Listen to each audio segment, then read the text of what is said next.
There is only one place to start, and that is at the incredible Red River Shootout. And yes, we still call it the Red River Shootout here on College Football Betting with Aaron Torres. Texas, a 6.5-point favorite over Oklahoma, both teams in the top 25. The over-under in the DraftKings Sportsbook is set at 60. And when I look at this game, a couple things stand out. First of all, it's great to have these two teams elite playing at a high level, right? Last year, it was such a disappointment. Oklahoma wasn't really right. In previous years, Texas hasn't really been good. These are, in my opinion, the two best teams in the Big 12, operating certainly not at the highest level, but I think collectively at about a higher level than they've been as a pair. Now, Oklahoma has been up, but Texas hasn't been what they've been in quite some time. And let's start with Texas, because I just want to go ahead and give them credit, right? Because listen, I'm in the college football media. Everybody makes fun of Texas. Everybody has the "is Texas back" joke. I give them a ton of credit. I said, even after they beat Alabama, I said, let's pump the brakes on Texas's back. Texas won't be back when they win a big game. To their credit, they have won other big games. They've beaten Oklahoma. They beat Georgia in that Sugar Bowl a few years ago. Texas will be back. And if Texas wants to prove that it is at an elite level, they'll do what Georgia and Alabama and Ohio State and Michigan and all these other programs do.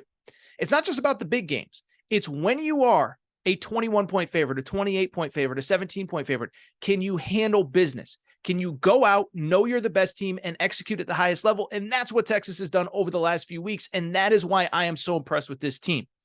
They destroyed Kansas last week, and I say that as a Kansas backer. That game was not even competitive in Austin.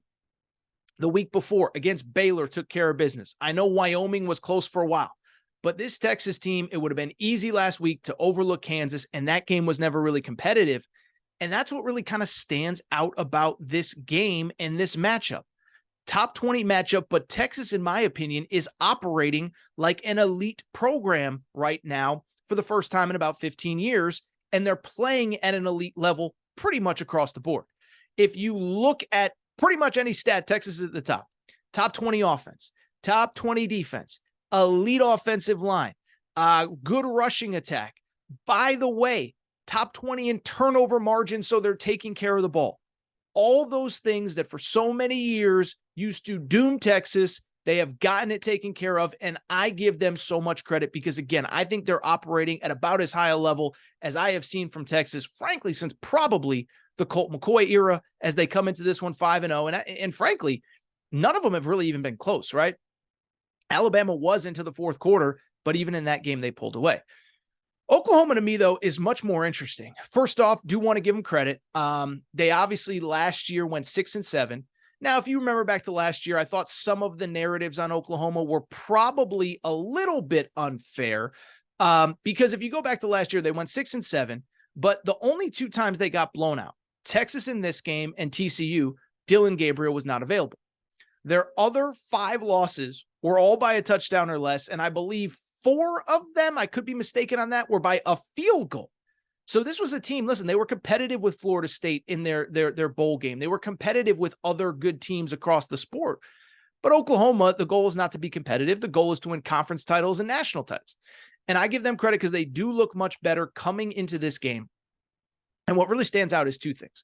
One, Dillon Gabriel is a freaking dog, right? And I think this is the game where if he is who I think he has the capability of being, this is his kind of Heisman platform, right? Like you think about Quinn Ewers at Alabama. You think about Jordan Travis against LSU. You think about whoever. I'm just trying to think of guys. Michael Penix next week. Bo Nix against Colorado. When you have this stage, if you're an elite player, you take advantage of it. So far, Dillon Gabriel has been an elite player, 75% completion percentage, 15 touchdowns, just 2 interceptions, over 1,500 yards passing. The other thing about Oklahoma, this is a Brent Venables defense from this perspective. They're very disruptive and they cause chaos and turnovers, okay? Last year, this defense was a mess. And I think that was part of who he inherited, part of scheme, part of whatever. I don't blame Brent Venables, to be clear. I'm just so it's clear. But they were the worst team, the worst defense statistically in the Big 12. Credit to Venables, brought in a couple 5 stars, brought in a bunch of dudes in the portal. And while statistically they're not elite, they're not there yet. It's going to take 2 or 3 more recruiting classes.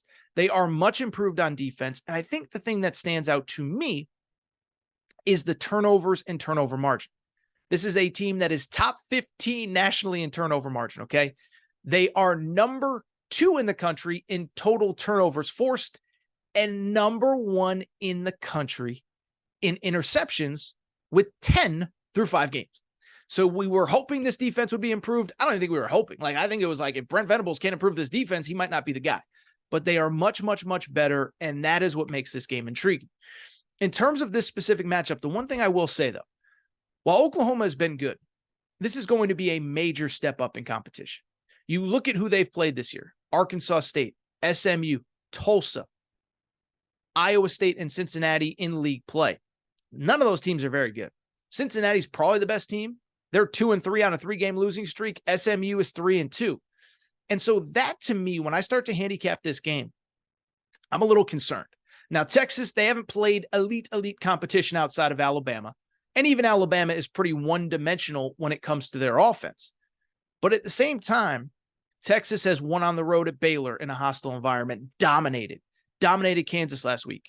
And you look at Oklahoma, I'm not discrediting what they've done, but a couple things stand out. The competition has not been good. They have played 5 teams. One of them is half decent in SMU.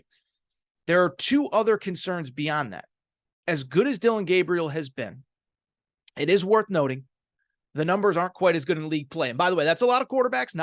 It's not tear down Dillon Gabriel's season here on the show. But at the same time, 82% completion percentage in the 3 out of conference games, 11 touchdowns, 1 interception. The 2 league games, 4 touchdowns, 1 interception, 67% completion percentage. And it goes without saying, this is by far the best defensive front that he will see all year long, at least to this point. So how does he handle that pressure? How does he handle a Texas defense, which is in the top 20 in terms of total defense, in terms of tackles for loss? They're getting after the quarterback, all that good stuff. That's especially the case, by the way.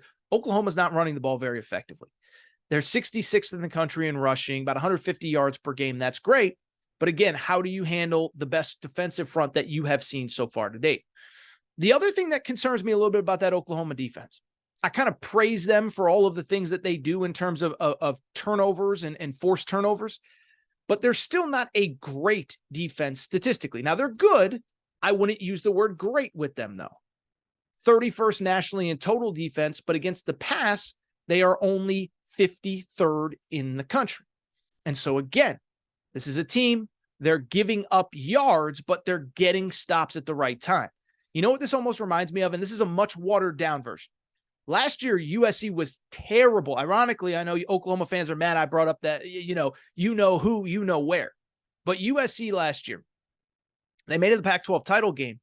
And so much of it was the defense was terrible, but the defense was opportunistic. They were number 1 in turnover margin, number 1 in turnovers forced, and eventually just caught up with them at the end of the season. I bring it up to say Oklahoma isn't that. They're much better. They're much more talented, to be clear, Oklahoma fans.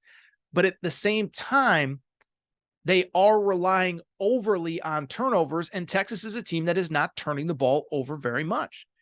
And so when I look at this game, when I preview this game, when I pick this game, I do have an official best bet. I'm going to stay away from the over-under, but I'm going to take Texas to win outright and to cover. Now, to be clear, this has historically been a very close competitive game. But what stands out to me, I just think Texas is more battle-tested. You go on the road at a night game at Baylor. I know that Oklahoma played at Cincinnati. Feel like it's different. Big noon kickoff at Cincinnati in a noon Eastern time slot as opposed to nighttime in Waco. In-state rival. You're leaving the Big 12 for the SEC. They're a long-time rival dating back to the Southwest Conference days. So I think Texas is a little bit more battle-tested. Again, obviously it goes without saying, win at Alabama. And 2, I just need to see it to believe it with Oklahoma. I think Dillon Gabriel's a really, really good quarterback. This is his chance to really put his name in that Heisman conversation. But it's hard for me to believe against the best defensive front that he has seen all year, against the best defense that he has seen all year, that he is going to be able to put up the numbers that he has. And that's why I like Texas. I think it's close. I think it's competitive. Last year it got ugly. What was it? I won't even say the score. It was a lot to a little. This year, I do think it's close. I'll say Texas 31, Oklahoma 21. No, I'll go Texas 34, Oklahoma 24.